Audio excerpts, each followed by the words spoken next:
क्यों हो रहा है? लेकिन ये जो दुश्मनी आप मोल ले रहे हैं, ये सिर्फ जया बच्चन जी की चलिए। आवाज सामने आई है। उसके बाद सोनम कपूर ने कहा मैं बड़े होकर जया बच्चन बनना चाहती हूं। फरहान अख्तर कूदे, उन्होंने प्रणाम किया। अनुभव सिन्हा सामने आए, उन्होंने कहा रीढ़ की हड्डी इसे कहते हैं। ये जो आप रिस्क मोल ले रहे हैं दुश्मनी का, इसकी ताकत आपको भारतीय जनता पार्टी का सांसद होने की वजह से, या रवि किशन तैयार है? और किस तरह से आप इस लड़ाई को आगे ले जाएंगे? क्योंकि इतना आसान नहीं है। पूरी फिल्म इंडस्ट्री कह रही है कि आप और कंगना मिलकर बदनाम कर रहे हैं। रवि जी, मेरे प्रधानमंत्री यशस्वी नरेंद्र मोदी जी ने गंदगी 2014 से साफ करना शुरू कर दिया है इस देश में। वो कचरे से लेके पाकिस्तान की बुराइयां से लेके चाइना की गंदगी, गंदी विचारधारा और अब ड्रग्स की गंदगी, तो हम लोग उनकी फौज है, उनकी सेना है। Yes, we have to clean it. ये नया भारत है, ये मोदी जी का भारत है। उसमें गंदगी आप लेके नहीं चल सकते, छिपा के डुअल फेस हिपोक्रेसी के साथ नहीं चल सकते। और वो गलत है अंजना जी। जया जी जब आई थी तब ड्रग्स नहीं था, अमित जी आए थे तो नहीं था, मैं 90s में आया तो नहीं था। ये नया केमिकल वर्ल्ड आया है कि शून्य में जाएंगे, ये लेंगे तो एक अलग एक्टिंग मिलेगी। ये सब ड्रामे और करोड़ों हजारों का धंधा हो रहा है और बर्बाद हो रहे हैं, लोग खोखले हो रहे हैं। तो मैं अगर ड्रग फ्री इंडस्ट्री मांग रहा हूं, ड्रग फ्री कंट्री मांग रहा हूं, तो क्या बुरा मांग रहा हूं? या कंगना जी मांग रही तो क्या बुरा मांग रही हैं? It's for them, for their generation. कल मेरे बच्चे आएंगे, कल जया जी के परिवार के बच्चे आएंगे, तो क्या ड्रग के माहौल में आएंगे एक्टिंग करने? कि बहुत बड़ी, the largest industry in the world, इससे बड़ी इंडस्ट्री नहीं है। We produce 1000 films. ये कौन लोग हैं रवि जी? ये कौन लोग हैं? ये अगर आप कहते हैं कि एक पूरा केमिकल वर्ल्ड वहां एग्जिस्ट कर रहा है, जो युवा यंग एक्टर्स हैं वो उसकी गिरफ्त में आ रहे हैं, पिछले 10 सालों में ये हुआ है, ये कौन कौन है? क्योंकि पिछले दिनों कई लोगों के नाम आए, खुलासे हुए, ममता कुलकर्णी से लेकर कई सारे ऐसे फिल्म स्टार्स थे, फरदीन खान, जिन सबके नाम आए। कौन लोग हैं जो आज इस इंडस्ट्री में ड्रग्स को इतना आसान बना रहे हैं? पेडलर्स का रैकेट खुलेआम चल रहा है। कौन है ये लोग? अब ये पकड़े जाएंगे। See Anjana ji, NCB is there, they are doing fantastic job, और वो सारे तह तक जाएंगे। एक भय आ गया, एटलीस्ट भय आ जाए लोगों में कि ये पाप है, ये अपराध है, ये देश में कानून आपको सजा देगा इसकी। ये भय, ये अवेयरनेस आ गई। थैंक्स टू मीडिया, आप लोगों ने भी अवेयरनेस की। हम लोग अपनी यूथ को, आप अपने परिवार के बच्चों को भी अंजना जी सेफ देखेंगी।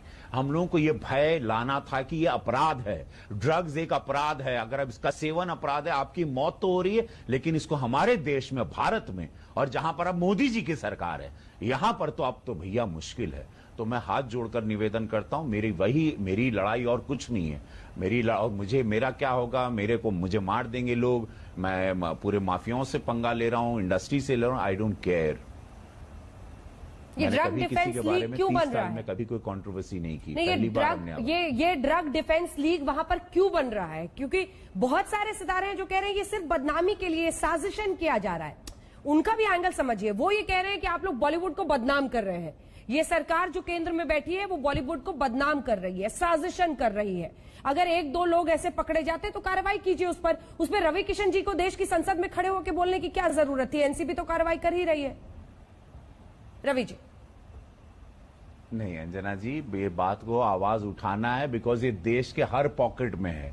फिल्म इंडस्ट्री में हम अगर एक्टर वर्कआउट करते हैं, सिक्स पैक बनाते हैं, तो देश भी बनाता है, यूथ भी बनाता है। हम लोग रोल मॉडल्स हैं, हम लोग सुपरस्टार्स हैं, हम लोग एक्टर्स हैं, नोन फेसेस हैं। हम ये देश में सबसे बड़ा अगर कोई इंटरटेनमेंट का माध्यम है वो सिनेमा है। पूरे वर्ल्ड में देखा जाता है हिंदुस्तानी सिनेमा। ये बहुत बड़ी पोस्ट है, इनको भगवान के बाद का दर्जा मिलता है। तो हम लोगों की जिम्मेदारी, दायित्व बहुत बड़ा है। हमारे हर मूवमेंट पर नजर होती है, हमारे हर एक्शन पे रिएक्शन आता है देश का। तो हम लोगों को और फूक फूक के कदम रखना चाहिए। अगर मैं नहीं बोलूंगा तो कौन बोलेगा? अगर मैं, फिर क्या फायदा? लानत है मेरी जिंदगी पे सांसद बन के, लानत है मेरी जिंदगी पे कलाकार बन के। मुझे मरते हुए मोक्ष चाहिए, मुझे मरते हुए नहीं कि मैं एक डरपोक मौत मरा।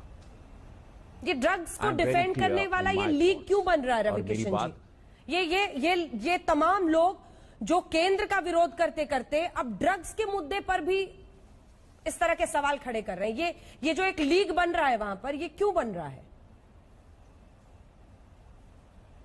अंजना जी, इन लोग को भी बड़ी तकलीफ हो गई होगी जो अगर अपने बच्चों को देख रहे होंगे ड्रग में पड़े हुए, 2-2 दिन तक कमरा नहीं खोलते हुए, रात रात भर तड़पते हुए, चिल्लाते हुए, रोते हुए, अंधेरे में रहते हुए, 2-2 3-3 दिन खाना नहीं खाते हुए। इनको भी मालूम है, इनका भी जमीर उनको हिला रहा होगा।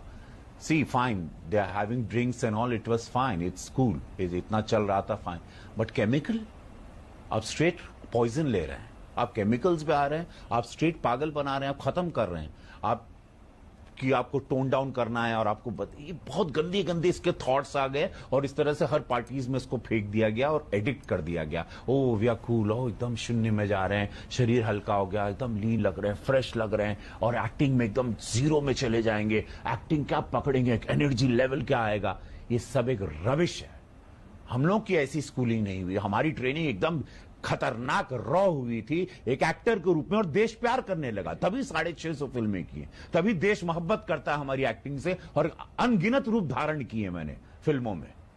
हर फिल्म हो, श्याम बेनेगल जी की फिल्म हो या मणिरत्नम साहब की, हमको कोई ये सब लेके और पता चले और दाढ़ी खुजा रहे हैं और सोच रहे हैं और ये सब एक ढकोसले हैं, नशे में डाल के किसी दूसरे कलाकार के जीवन को खत्म करने के ढकोसले हैं, किसी परिवार को बर्बाद करने, ढकोसले किसी का वैवाहिक जीवन खत्म करने के लिए। उससे बचना है, we have to take care. हम लोगों का काम है बताना, हमारा काम है, मैं एक सांसद के रूप में देश की समस्याओं को खड़ा करना, मैं अंजना जी करूंगा। मेरी ये जितनी जया जी की इंडस्ट्री है उतनी इंडस्ट्री पे मेरा अधिकार है।